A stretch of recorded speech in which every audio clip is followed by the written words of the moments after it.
In this video, I will explain how to take a bus and train from Hanoi to Hong Kong. In late 2025, a new high-speed rail line was opened from Nanning to Pingxiang, the border between China and Vietnam. It is possible to take two trains from Hanoi to Hong Kong, but in this video, I will be taking a van from Hanoi to the Chinese border. I paid 300,000 dong for the van to the Chinese border. A taxi came to my hotel to pick me up and took me to somewhere to take a 10-seater van. The van was very spacious and clean. It took 3 hours to reach Langsun. When we got there, there was another taxi waiting for us. The taxi took us to Friendship Pass. That took another 20 minutes. The Vietnamese border has changed in recent years.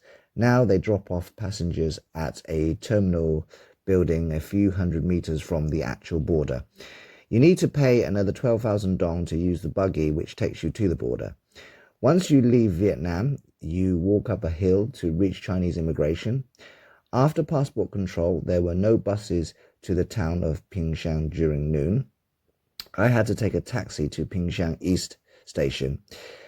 I could have done this whole trip in one day, but because it was during Chinese New Year, it wasn't easy to buy train tickets. By the time I reached China, it was already 1 p.m. and the train to Nanning is only just over an hour.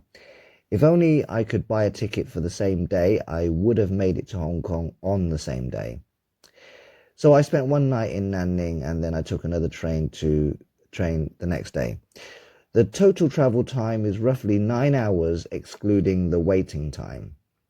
So why would you take a train instead of flying? Well, if it's Chinese New Year, flight tickets are expensive. If you can book all the tickets for the same day, taking the train is not much slower than a plane. Take a train if you enjoy reading, looking at the views, or you have someone to talk to.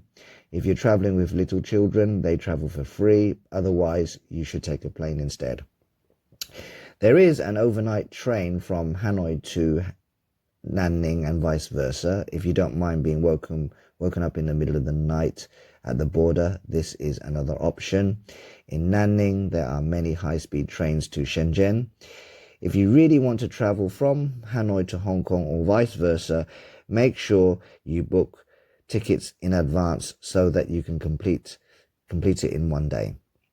Nanning is not a very attractive city, but the views from the train can be nice.